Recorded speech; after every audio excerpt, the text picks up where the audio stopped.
ان سے کہہ دو کہ خدا کی ہدایت یعنی دین اسلام ہی ہدایت ہے۔ القرآن والحکیم۔ اے پیغمبر صلی اللہ علیہ وآلہ وسلم، جب مومن تم سے درخت کے نیچے بیعت کر رہے تھے تو خدا ان سے خوش ہوا، اور جو صدق و خلوص ان کے دلوں میں تھا وہ اس نے معلوم کر لیا تو ان پر تسلی نازل فرمائی اور انہیں جلد فتح عنایت کی اور بہت سی غنیمتیں جو انہوں نے حاصل کی، اور خدا غالب حکمت والا ہے۔ خدا نے تم سے بہت سی غنیمتوں کا وعدہ فرمایا ہے کہ تم ان کو حاصل کرو گے، سو اس نے غنیمت کی تمہارے لیے جلدی فرمائی اور لوگوں کے ہاتھ تم سے روک دیے۔ غرض یہ تھی کہ یہ مومنوں کے لیے خدا کی قدرت کا نمونہ ہے اور وہ تم کو سیدھے رستے پر چلائے، اور غنیمتیں دیں جن پر تم قدرت نہیں رکھتے تھے، اور وہ خدا ہی کی قدرت میں تھیں، اور خدا ہر چیز پر قادر ہے۔ اور اگر تم سے کافر لڑتے تو پیٹھ پھیر کر بھاگ جاتے، پھر کسی کو دوست نہ پاتے اور نہ مددگار۔ یہی خدا کی عادت ہے جو پہلے سے چلی آتی ہے، اور تم خدا کی عادت کبھی بدلتی نہ دیکھو گے۔ اور وہی تو ہے جس نے تم کو ان کافروں پر فتح یاب کرنے کے بعد سرحد مکہ میں ان کے ہاتھ تم سے اور تمہارے ہاتھ ان سے روک دیے، اور جو کچھ تم کرتے ہو خدا اس کو دیکھ رہا ہے۔ یہ وہی لوگ ہیں جنہوں نے کفر کیا اور تم کو مسجد حرام سے روک دیا، اور قربانیوں کو بھی کہ اپنی جگہ پہنچنے سے رکی رہیں۔ اور اگر ایسے مسلمان مرد اور مسلمان عورتیں نہ ہوتیں جن کو تم جانتے نہ تھے کہ اگر تم ان کو پامال کر دیتے تو تم کو ان کی طرف سے بے خبری میں نقصان پہنچ جاتا، تو بھی تمہارے ہاتھ سے فتح ہو جاتی، مگر تاخیر اس لیے ہوئی کہ خدا اپنی رحمت میں جس کو چاہے داخل کر لے۔ اور اگر دونوں فریق الگ الگ ہو جاتے تو جو ان میں کافر تھے ان کو ہم دکھ دینے والا عذاب دیتے۔ جب کافروں نے اپنے دلوں میں ضد کی، اور ضد بھی جاہلیت کی، تو خدا نے اپنے پیغمبر اور مومنوں پر اپنی طرف سے تسکین نازل فرمائی اور ان کو پرہیزگاری کی بات پر قائم رکھا، اور وہ اسی کے مستحق اور اہل تھے، اور خدا ہر چیز سے خبردار ہے۔ بے شک خدا نے اپنے پیغمبر کو سچا اور صحیح خواب دکھایا کہ تم خدا نے چاہا تو مسجد حرام میں اپنے سر منڈوا کر اور اپنے بال کتروا کر امن و امان سے داخل ہوگے، اور کسی طرح کا خوف نہ کرو گے۔ جو بات تم نہیں جانتے تھے اس کو معلوم تھی، سو اس نے اس سے پہلے ہی جلد فتح کرا دی۔ وہی تو ہے جس نے اپنے پیغمبر کو ہدایت کی کتاب اور دین حق دے کر بھیجا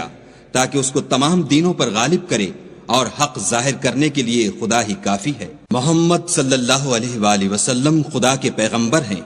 اور جو لوگ ان کے ساتھ ہیں وہ کافروں کے حق میں تو سخت ہیں اور آپس میں رحم دل۔ اے دیکھنے والے، تو ان کو دیکھتا ہے کہ خدا کے آگے جھکے ہوئے سر بسجود ہیں، اور خدا کا فضل اور اس کی خوشنودی طلب کر رہے ہیں۔ کثرت سجود کے اثر سے ان کی پیشانیوں پر نشان پڑے ہوئے ہیں۔ ان کے یہی اوصاف تورات میں مرقوم ہیں، اور یہی اوصاف انجیل میں ہیں۔ وہ گویا ایک کھیتی ہیں جس نے پہلے زمین سے اپنی سوئی نکالی، پھر اس کو مضبوط کیا، پھر موٹی ہوئی، اور پھر اپنی نال پر سیدھی کھڑی ہو گئی، اور لگی کھیتی والوں کو خوش کرنے تاکہ کافروں کا جی جلائے۔ جو لوگ ان میں سے ایمان لائے اور نیک عمل کرتے رہے ان سے خدا نے گناہوں کی بخشش اور اجر عظیم کا وعدہ کیا ہے۔ شروع اللہ کے نام سے جو بڑا مہربان نہایت رحم والا ہے۔ مومنو، کسی بات کے جواب میں خدا اور اس کے رسول سے پہلے نہ بول اٹھا کرو، اور خدا سے ڈرتے رہو، بے شک خدا سنتا جانتا ہے۔ اے اہل ایمان، اپنی آوازیں پیغمبر کی آواز سے اونچی نہ کرو، اور جس طرح آپس میں ایک دوسرے سے زور سے بولتے ہو اس طرح ان کے روبرو زور سے نہ بولا کرو، ایسا نہ ہو کہ تمہارے اعمال ضائع ہو جائیں اور تم کو خبر بھی نہ ہو۔ جو لوگ پیغمبر خدا کے سامنے دبی آواز سے بولتے ہیں خدا نے ان کے دل تقوی کے لیے آزما لیے ہیں، ان کے لیے بخشش اور اجر عظیم ہے۔ جو لوگ تم کو حجروں کے باہر سے آواز دیتے ہیں ان میں اکثر بے عقل ہیں، اور اگر وہ صبر کیے رہتے یہاں تک کہ تم خود نکل کر ان کے پاس آتے تو یہ ان کے لیے بہتر تھا، اور خدا تو بخشنے والا مہربان ہے۔ مومنو، اگر کوئی بد کردار تمہارے پاس کوئی خبر لے کر آئے تو خوب تحقیق کر لیا کرو، مبادا کہ کسی قوم کو نادانی سے نقصان پہنچا دو، پھر تم کو اپنے کیے پر نادم ہونا پڑے۔ اور جان رکھو کہ تم میں خدا کے پیغمبر ہیں، اگر بہت سی باتوں میں وہ تمہارا کہا مان لیا کریں تو تم مشکل میں پڑ جاؤ، لیکن خدا نے تم کو ایمان عزیز بنا دیا اور اس کو تمہارے دلوں میں سجا دیا، اور کفر اور گناہ اور نافرمانی سے تم کو بیزار کر دیا۔ یہی لوگ راہ ہدایت پر ہیں، یعنی خدا کے فضل اور احسان سے، اور خدا جاننے والا اور حکمت والا ہے۔ और अगर मोमिनों में से कोई दो फरीक आपस में लड़ पड़े तो उनमें सुलह करा दो, और अगर एक फरीक दूसरे पर ज्यादती करे तो ज्यादती करने वाले से लड़ो यहां तक कि वो खुदा के हुक्म की तरफ रुजू लाए। बस जब वो रुजू लाए तो दोनों फरीक में मसावात के साथ सुलह करा दो और इंसाफ से काम लो कि खुदा इंसाफ करने वालों को पसंद करता है। मोमिन तो आपस में भाई भाई हैं, तो अपने दो भाइयों में सुलह करा दिया करो और खुदा से डरते रहो ताकि तुम पर रहमत की जाए। लक़द रदियल्लाहु अनिल मुअमिनीन इज़ युबायिऊनक तहत अश-शजरति फ़अलिम मा फ़ी क़ुलूबिहिम فأنزل السكينة عليهم وأثابهم فتحا قريبا ومغانم كثيرة يأخذونها وكان الله عزيزا حكيما وعدكم الله مغانم كثيرة تأخذونها فعجل لكم هذه وكف أيدي الناس عنكم ولتكون آية للمؤمنين ويهديكم صراطا مستقيما وأخرى لم تقدروا عليها قد أحاط الله بها وكان الله على كل شيء قديرا ولو قاتلكم الذين كفروا لولوا الأدبار ثم لا يجدون وليا ولا نصيرا سنة الله التي قد خلت من قبل ولن تجد لسنة الله تبديلا وهو الذي كف أيديهم عنكم وأيديكم عنهم ببطن مكة من بعد أن أظفركم عليهم وكان الله بما تعملون بصيرا هم الذين كفروا وصدوكم عن المسجد الحرام والهدي معكوفا أن يبلغ محله ولولا رجال مؤمنون ونساء مؤمنات لم تعلموهم أن تطؤوهم فتصيبكم منهم معرة بغير علم ليدخل الله في رحمته من يشاء لو تزيلوا لعذبنا الذين كفروا منهم عذابا أليما إذ جعل الذين كفروا في قلوبهم الحمية حمية الجاهلية فأنزل الله سكينته على رسوله وعلى المؤمنين وألزمهم كلمة التقوى وكانوا أحق بها وأهلها وكان الله بكل شيء عليما لقد صدق الله رسوله الرؤيا بالحق لتدخلن المسجد الحرام إن شاء الله آمنين محلقين رؤوسكم ومقصرين لا تخافون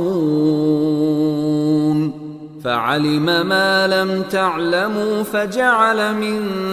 دون ذلك فتحا قريبا هو الذي أرسل رسوله بالهدى ودين الحق ليظهره على الدين كله وكفى بالله شهيدا محمد رسول الله والذين معه أشداء على الكفار رحماء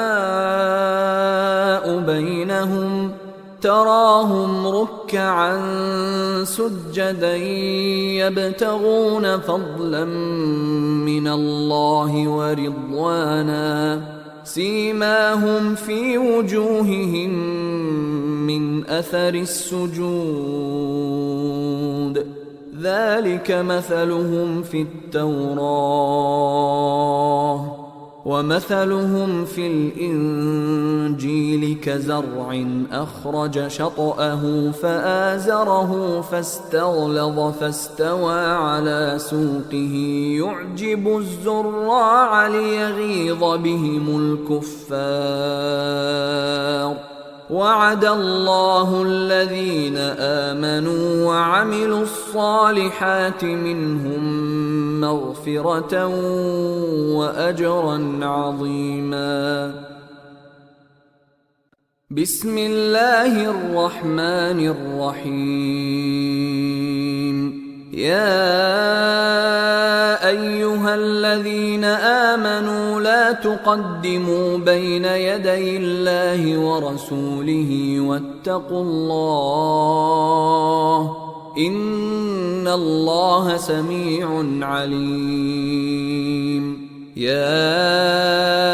أيها الذين آمنوا لا ترفعوا أصواتكم فوق صوت النبي ولا تجهروا له بالقول كجهر بعضكم لبعض أن تحبط أعمالكم وأنتم لا تشعرون. إن الذين يغضون أصواتهم عند رسول الله أولئك الذين امتحن الله قلوبهم للتقوى لهم مغفرة وأجر عظيم. إن الذين ينادونك من وراء الحجرات أكثرهم لا يعقلون. ولو أنهم صبروا حتى تخرج إليهم لكان خيرا لهم والله غفور رحيم. يا أيها الذين آمنوا إن جاءكم فاسق بنبأ فتبينوا أن تصيبوا قوما بجهالة فتصبحوا على ما فعلتم نادمين. واعلموا أن فيكم رسول الله لو يطيعكم في كثير من الأمر لعنتم ولكن الله حبب إليكم الإيمان وزينه في قلوبكم وكره إليكم الكفر والفسوق والعصيان أولئك هم الراشدون فضلا من الله ونعمه والله عليم حكيم. وإن طائفتان من المؤمنين اقتتلوا فأصلحوا بينهما فإن بغت إحداهما على الأخرى فقاتلوا التي تبغي حتى تفيء إلى أمر الله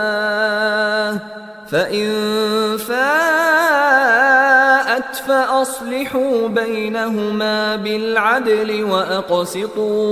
إن الله يحب المقسطين إنما المؤمنون إخوة فأصلحوا بين أخويكم واتقوا الله لعلكم ترحمون